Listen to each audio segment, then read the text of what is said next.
So hello and welcome to the Alexander College Library presentation on open educational resources.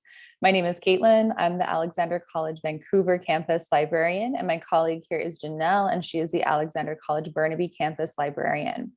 We're really excited to talk about what we feel is an important student advocacy issue, which is open educational resources.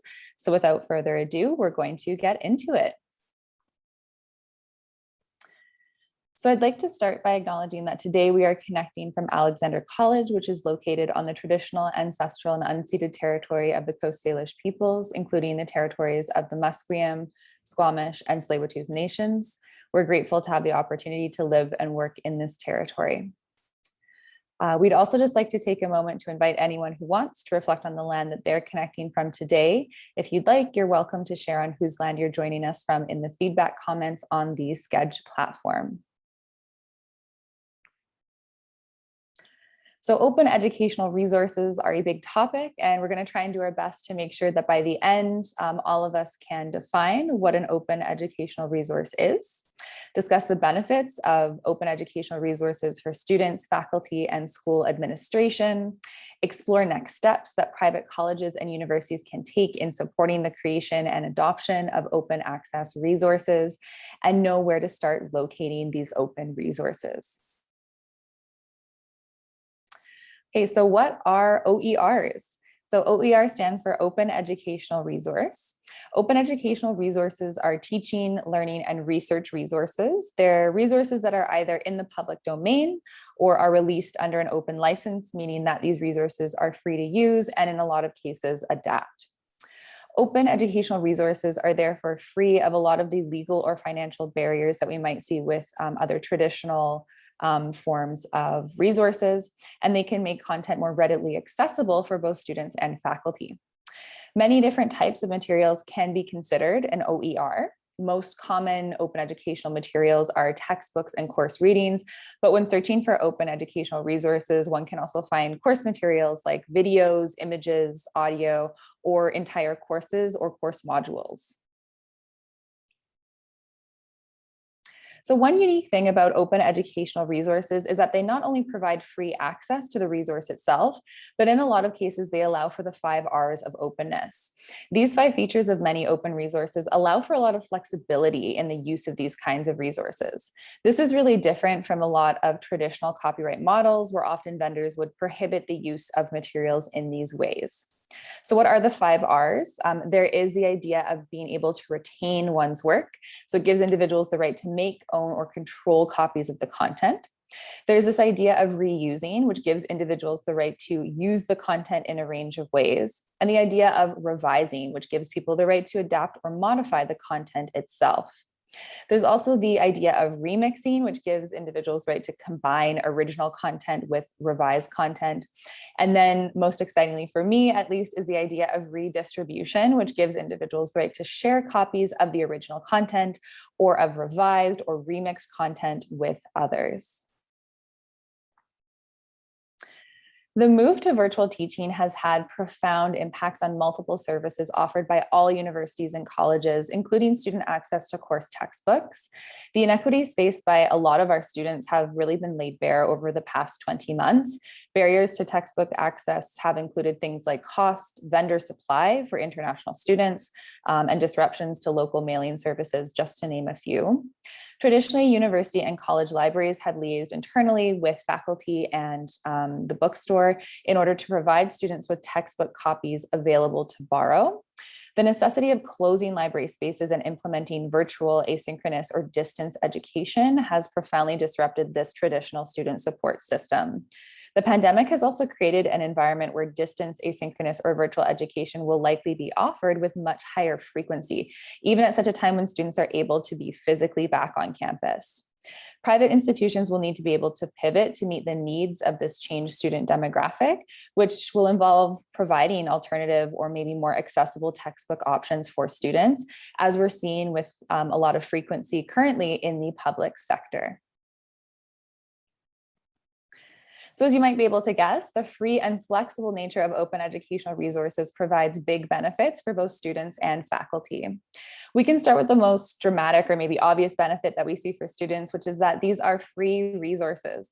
Particularly in the case of open textbooks, there's increased accessibility to these resources because students are not expected to pay for them. By comparing the cost of the textbook required for just one course at Alexander College in the fall of 2019, we looked at a sample Chemistry 100 class. Students in that same class in the fall 2021 term have saved more than $3,000 total just by switching to an open textbook. The savings for students in the college in general have been much more, as the college has seen a rapid increase in the amount of courses offering open textbooks and in-class resources.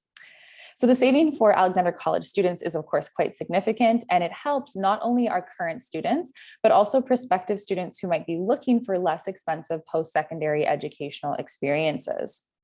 Additionally, these resources provide increased accessibility to students and faculty because they're accessed primarily online, which means that folks can use these resources immediately and also use them from anywhere. So commuting, studying from home, on campus, etc. The open nature of these courses also allows potential students to freely access course material, which can help individuals make informed decisions about their education and course planning. The flexible nature of open educational resources, so again, thinking back to those 5 R's of openness, allow faculty to also enhance already created content. So most of us know that there are very few perfect textbooks or other course materials that cover everything in the way that we might want for a class. However, open educational resources allow for, again, this reusing, revising, remixing, and then distributing modified content, which essentially allows course materials to include innovative and personalized content if we would like it to. Lastly, open educational resources can save money for their institutions, as time and resources don't need to be spent purchasing, managing, or returning extra copies of traditionally expensive textbooks. They can also save physical space in storage, bookstores, and libraries, which might be of interest to smaller institutions like our own. So although the push to open access resources is relatively new, a number of studies have been conducted to see whether the adoption of open resources show better performance from students.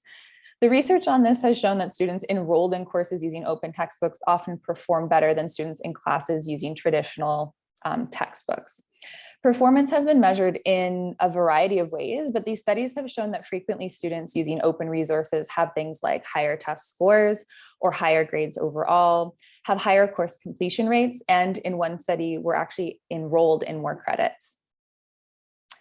The high cost of textbooks and other course materials has long been considered a pedagogical issue for faculty, as studies have also shown that students have admitted to going without textbooks and attributed their poor performance in a course due to a lack of accessible and affordable course material.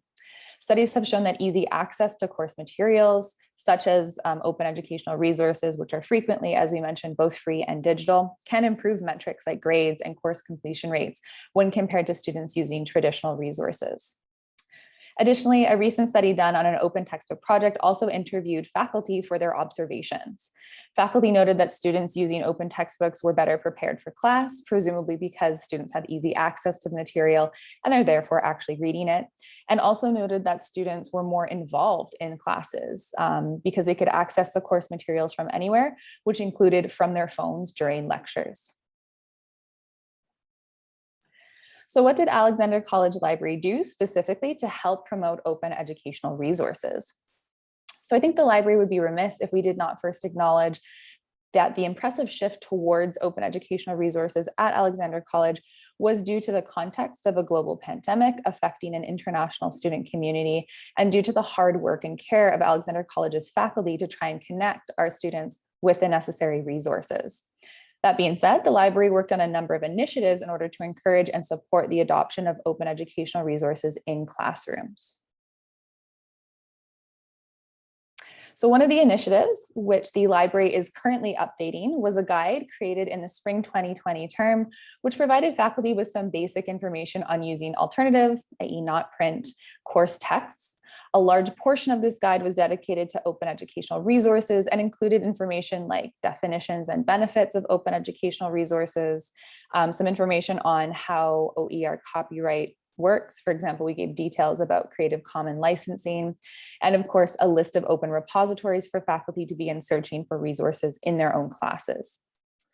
The library also offered short presentations for requesting departments on open educational resources, which included suggestions of resources for college-specific courses and consultations with individual faculty members who had questions about locating and using these resources in their classes. Lastly, the library also did our own sourcing for general open educational materials for our subject guides. Library subject guides at Alexander College walk through each subject offered by the college and supply a list of general resources for students starting their research. This research supplied students and faculty with a pre-made list of general open textbooks and other open educational materials for each subject area. So Janelle is now going to walk us through the current state of open educational resources at Alexander College. Thank you, Caitlin. So obviously here in the library, we love OERs and thoroughly think they're a great resource for many reasons, but what did the rest of the college think? So based on the efforts done by the faculty and the library in the winter 2020 term, only 15% of our courses that were in person at the time had free digital materials, so very small subset. Fast forward a year and a bit later, after the pandemic had happened, and we move up to 45% of course texts that were freely available as digital open access or digital OER materials, or perhaps move through the library at no cost to students. Additionally, some of the Alexander College departments now use entire departments use OERs. And one example we'd love to highlight is our English department that currently does not require any students to purchase a textbook in any course in our fall 2021 term, where we are sort of doing blended models. So that's amazing to see. As we sort of wrap up this presentation, we wanted to talk about next steps. So we personally recommend that private post-secondary institutions begin to explore how OER adoption could work for them. Multiple staff within a variety of departments will need to be consulted and contribute to this initiative. The success of OER initiatives can be supporting the adoption, developing OERs, marketing OERs, and connecting these resources to students and faculty. We would like to make a call for institutions to implement wider supports and best practices for adoption of OERs, following similar projects that have already been done in public sectors. These include institution-wide initiatives and supports for faculty to develop and use OERs in classes, which may include grants or honorariums, the creation of information resources and research by libraries in order to create and facilitate the adoption of OER, marketing to support using OER, and as well as acknowledging that the work to create, adopt, and modify OERs in private post-secondary institutions is very important and can scaffold support measures to help encourage the retention of these models moving forward. Open education resources provide an exciting opportunity for all colleges and universities to pivot towards more accessible and equitable access to information in our current environment, which will help with student engagement concerning the rising costs of education. It will help institutions remain competitive and connect with their post-secondary community on a wider scale. So now that we've spent some time talking about OERs at our institution, we wanted to share a little bit of the resources that we found. So one great place to start is open access repositories. These are collections of open access resources that can be searched through a main platform. They'll contain free education resources such as textbooks, videos, journals, and course materials, and much more. We provided a list of some open access repositories here, and this slide deck will be made available as a PDF for further viewing. In addition, we also have OER textbook sources. So this might be what most people are interested in, especially for faculty who are looking for textbook options, and they can be found here. Before finishing today, we wanted everyone to encourage to ask questions through the Sketch platform. Caitlin and I also will try to include our contact information if you'd like to reach out to us. We're more than happy to connect. There's quite a large community that's interested in this, so please don't be shy if this is something you think you'd like to bring to your organization. As we near the end today, we did want to talk about the studies and say here if you'd like to read what we've been researching and finding. And just wanted to say thank you so much for your time and your interest in this extremely important topic. And we hope to connect with you all in the future. Thank you so much.